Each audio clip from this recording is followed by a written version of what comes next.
RMC, les grandes gueules veulent savoir. Mais la série est accusée de prendre parti en faveur de la GPA. Des associations ont saisi le CSA comme la Coalition internationale pour l'abolition de la maternité de substitution. Le producteur assure pourtant que Plus belle la vie ne fait pas de propagande. Plusieurs points de vue sur la GPA vont être abordés pendant 4 semaines. L'épisode date du 23 juillet dernier. L'un des personnages principaux de la série, qui s'appelle Céline, peut pas avoir d'enfant. Elle révèle à l'un de ses amis avoir fait appel à une mère porteuse britannique et un donneur de sperme anonyme. Et dans le dialogue, dans cet épisode, son ami lui rappelle alors que la gestation pour autrui est interdite en France, mais l'héroïne décide, d'après ce que j'ai lu, d'aller quand même vers ce médecin favorable à la GPA. Alors parmi les protestations, l'amicale d'Uni qui dit voilà, on fait l'apologie de l'exploitation du corps des femmes. On parle de trafic de femmes, trafic d'enfants. Même Bruno Retailleau, le sénateur Les Républicains, qui dit on peut attendre autre chose du service public, dit-il, Bruno Retailleau, qu'il utilise l'argent des Français pour faire la promotion de la marchandisation du corps humain. Pouvoir acheter un enfant ne sera jamais la marque d'un progrès de civilisation. Du côté de la série, il dit, comme on l'a entendu dans le reportage, ne vous inquiétez pas, on va faire en sorte que tous les points de vue soient exposés, mais c'est aussi le rôle d'une série de se mettre dans les sujets de société. Alors, est-ce que Plus belle la vie est allée trop loin cette fois-ci? Fatima Idbounoua, qu'est-ce que tu en dis? Alors, j'en dis déjà, parce que tu dis ce qu'ils sont. Les associations ne reprochent pas à Plus belle la vie d'aborder cette question-là. Donner qu'un point de vue. Voilà, c'est pas la question, c'est pas vous n'avez pas le droit d'en parler. Ils leur reprochent d'en parler d'une façon biaisée, de banaliser, voire d'encourager. Donc la question, elle est là, elle est pas. Ils leur disent pas, il faut surtout pas parler de la question.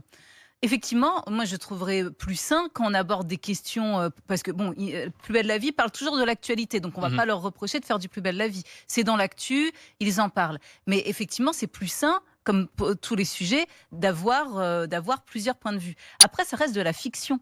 Donc la question c'est, on ne peut quand pas... la fiction est très reliée à la réalité. Parce qu'on va dire, il y a quand même une liberté dans l'art et on ne va pas aller les voir. Tu peux dire pourquoi est-ce qu'ils ont choisi ce sujet-là aussi. Voilà, mais moi je préférerais... Enfin, ce qui me gêne finalement, au-delà de Plus belle la vie... Ils auraient pu choisir la réforme de la SNCF autre, ils ont pris la GPA. À la limite, Plus belle la vie, ça reste une fiction. Mais c'est que j'ai l'impression que sur ces questions, que ce soit pour la PMA et la GPA, franchement, moi je trouve qu'on prive les Français de vrais débats.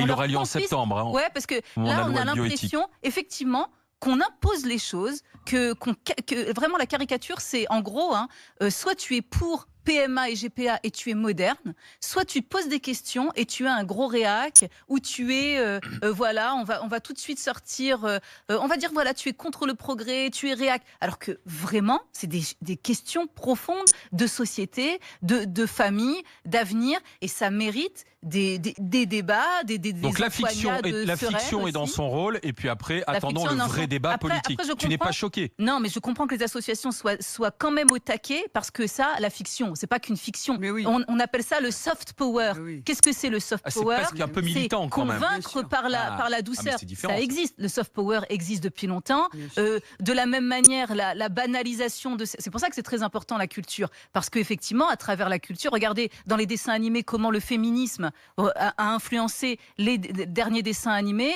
Comment en ce moment... Regardez les dessins animés. Moi, je regarde toujours les grands dessins animés parce que je vois à peu près l'avenir qui se décide. Là, en ce moment, l'avenir, c'était d'accord le féminisme, mais aussi le travail en collectif. Vous avez vu avec même Batman Lego, c'est Batman ne peut pas sauver la société, c'est tout le monde. Donc il y a un soft power dans tous les produits culturels, donc c'est normal que les associations soient au taquet et regardent, et il faut être vigilant effectivement. Non mais Zora, il est évident qu'il y a la culture et il y a, comme dit Fatima, les messages qu'on veut faire passer à travers la culture, les messages de transformation de la société, les messages de passage, le service public, il fait ce qu'il veut. Je veux dire, il est service public, mais il est en roue libre aussi, c'est lui qui décide. Ils font... les scénaristes, ils font ce qu'ils veulent. Oui, bien sûr, et ils ont souvent, et ils sont interpellés, c'est pas la première fois, sur des messages qu'ils souhaitent faire passer. Maintenant, sur la question, sur toute cette question de GPA et de PMA, dire que c'est une fiction, oui, Plus belle la vie, c'est une fiction, mais c'est une fiction qui est tellement collée à la réalité quotidienne des gens que c'est normal que ça hérisse les gens. La GPA, c'est pas n'importe quoi. C'est de la gestation pour autrui. C'est quelqu'un qui va faire un bébé pour des gens. Donc, à un moment donné, on peut pas dire aux gens, écoutez, circulez, il y a rien à voir, c'est l'avenir, ça vous regarde pas. Donc, voilà. Soit il faut être vigilant. Donc. Voilà, soit Plus belle la vie aborde cette question. Ils avaient déjà abordé le mariage gay, notamment. Voilà, donc ils ont des messages à faire passer. Même pour eux, mais attends, c'est militant. Mais complètement. Non, et puis mais c'est comme la diversité. Il y a énormément de films qui vont dans ce sens, qui essayent de corriger des choses, parfois à bon escient, parfois pour des bonnes raisons. Bien sûr que les évolutions de société passent par la littérature, la culture. La culture, c'est pas rien du tout. C'est pas je pose une histoire et puis comme ça pour rien. Celui qui écrit, il a toujours un message. Même la représentation par exemple LGBTQIA, LGBT des personnes lesbiennes, bi, dans les séries actuelles. C'est pas anodine. Oui, mais c'est parce que ça reflète de la société, c'est normal. Mais c'est pas du militantisme, c'est simplement de dire on est en phase avec la société qu'on représente. Entre la représentation et puis enfin, il y a des glissements parfois. C'est comme un roman qui devient un roman à thèse. Mais la plupart du temps, ça par contre, quand c'est trop gros, c'est répulsif. Voilà. Donc voilà. Non, moi déjà, je mélange pas la PMA et la GPA. Enfin, voilà, c'est pas la même chose. Pour moi, je suis favorable à la PMA et même pour toutes et tous. Enfin, que ça soit réellement non plus un truc criminalisé.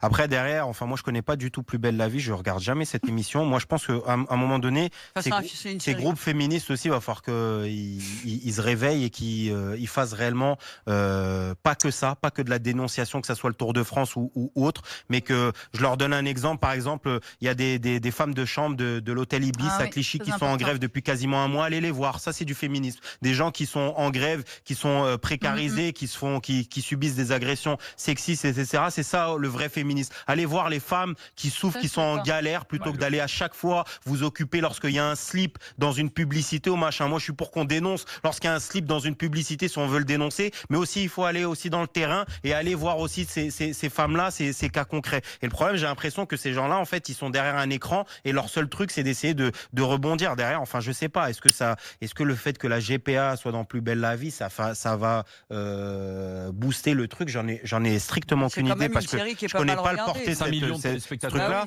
Après, en soi, la GPA, ça pose également problème parce que c'est la marchandisation du corps, mais au-delà de la au-delà de la question de la aux États-Unis, entre 80 000 et 200 000 euros une GPA. Au-delà de la question de la marchandisation du corps, vous savez que moi, qui ai une lecture de classe de la situation, au final, c'est beaucoup des gens qui sont très aisés, qui vont aller profiter de la faiblesse et de la misère des gens. Parfois, après, il y a dans certains pays où déjà ça avance, où il y a la GPA par exemple, et où par exemple la mère porteuse a le droit de pouvoir conserver l'enfant, je crois, jusqu'à 6 semaines ou 9 semaines. Et il y a dans d'autres pays où en fait le jour de l'accouchement, t'as même pas le droit de reconnaître. Que là, qui relève, ils disent juste, d'habitude on lui dit c'est un progrès, taisez-vous, et là ils disent on n'a pas envie de dire que c'est un progrès, on a envie de dire qu'il y a des questions, posez-les. Voilà. Dans un instant, le match des GG reste avec les grandes gueules sur RMC Story.